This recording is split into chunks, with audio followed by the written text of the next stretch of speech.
आज 18 जानेवारी सत्यशोधक स्वच्छता अभियानाचा हा 11वा दिवस। आज आम्ही राहता पोलीस स्टेशन ते शारदा विद्या मंदिर पिंपळस रोड हा परिसर स्वच्छता अभियानात घेतलेला आहे। आपण बघू शकता हा जो परिसर आहे हा शारदा विद्या मंदिरचा पिंपळस रोडकडील पोर्शन आहे। आज आम्ही या स्वच्छता अभियानात जे सहभागी झालेलो आहोत यापैकी आम्ही बहुतांश या शारदा विद्या मंदिरचे विद्यार्थी आहोत।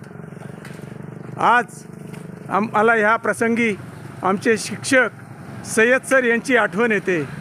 ज्यावेळेस कार्यानुभवाचा तास असायचा त्यावेळेस आम्हाला शाळेचा परिसर स्वच्छ करावा लागायचा। हे करत असताना आम्ही बघत होतो आणि अनुभवलेलं आहे की साधा एवढासा छोटासा कागदाचा तुकडासुद्धा कधीही त्या शाळेच्या आवारात पडून असलेला नसायचा। आमचे शिक्षक म्हणजे आमचे आदर्श, आमचे शिक्षक म्हणजे आमचे मार्गदर्शक, आमचे शिक्षक म्हणजे आमचे गुरु।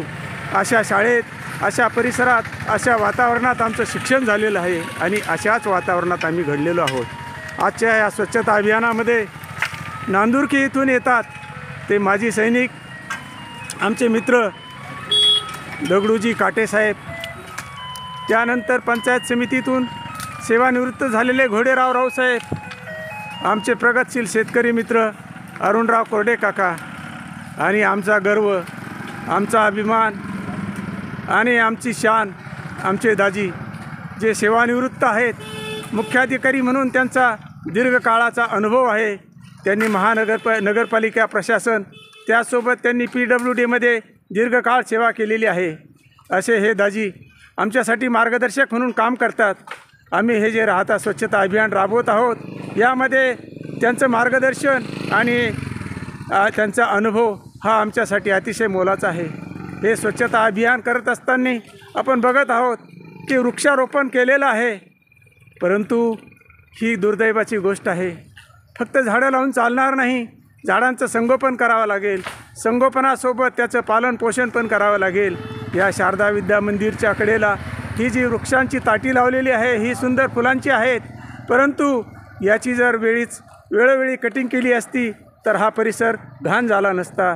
या परिसरामध्ये मला असं वैयक्तिक वाटतंय की हा शाळेचा परिसर या शाळेतील विद्यार्थ्यांच्या कार्यानुभवाच्या तासाच्या दरम्यान स्वच्छ करणं अतिशय गरजेचं आहे।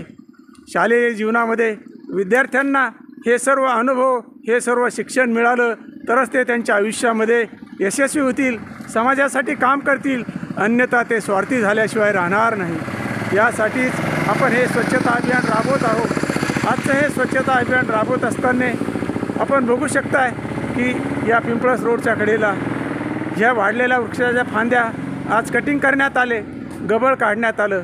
हे गबळ आम्ही पूर्णपणे 100% काढू तर शकत नाही, परंतु जितकं शक्य होईल तितकं काढण्याचा आम्ही प्रयत्न करत आहोत। हा परिसर अतिशय दुर्गंधीयुक्त झालेला आहे। राहता शहरातील अतिशय चांगली वसाहत या परिसरात निर्माण झालेली आहे।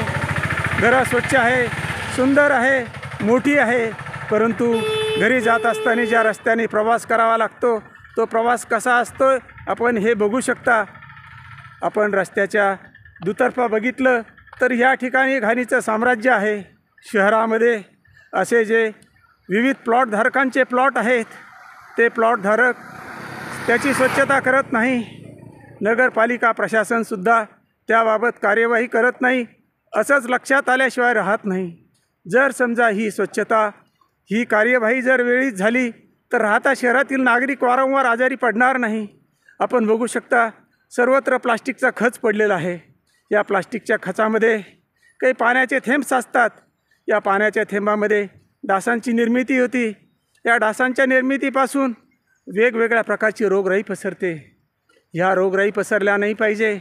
लोकांचं आरोग्य उत्तम आणि स्वस्थ राहणं ही काळाची आणि वेळेची गरज आहे। आपण बघू शकता हा युनियन बँकेच्या पाठीमागील परिसर, या परिसरामध्ये या परिसरातील नागरिक येथे यथेच्छ कचरा आणून टाकतात आणि अशा प्रकारे आपलं काम झालं असं ते समजत असावेत, परंतु असं नाही होत. हा आपण बघू शकता बस स्थानकाकडे येणारा रस्ता, पिंपळस रोड करून युनियन बँकेकडे अर्थात अहिल्यानगरकडे जाणाऱ्या रस्त्याला जोडणारा हा रस्ता. लोक हा रस्ता फक्त प्रवासासाठी वापरताय की फक्त घाण टाकण्यासाठी वापरताय हा प्रश्न निर्माण झाल्याशिवाय राहत नाही. रात्रीच्या वेळेस नागरिक या परिसरातून जात असताना अशा कडेला कचरा टाकतात. हाच तो वृक्ष आहे. या वृक्षाखाली 1 जानेवारी रोजी 2 बॅरल ठेवण्यात आली आणि ती 2 बॅरल चोरीला गेली. ती बॅरल कचरा टाकण्यासाठी ठेवण्यात आलेली होती, परंतु दुर्दैवाचं गोष्ट की ती 2 बॅरल चोरीला गेली. या रस्त्याला मोठे CCTV लावण्यात आलेले आहे. त्या CCTVमध्ये सुद्धा तो चोर सापडू शकत नाही. किती दुर्दैवाची गोष्ट आहे. शासन अतिशय मोठ्या प्रमाणावर खर्च करतं. हा केलेला खर्च तो योग्य मार्गी लागणं अतिशय गरजेचं आहे. परंतु का आणि कुणास ठाऊक या व्यवस्था चांगल्या पद्धतीने काम का करत नाही.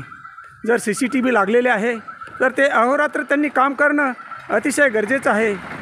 ज्या ठिकाणी त्याची जोडणी देण्यात आलेली आहे त्या व्यवस्थेने सुद्धा त्यावरती लक्ष ठेवणं, निगराणी करणं अतिशय गरजेचं आहे.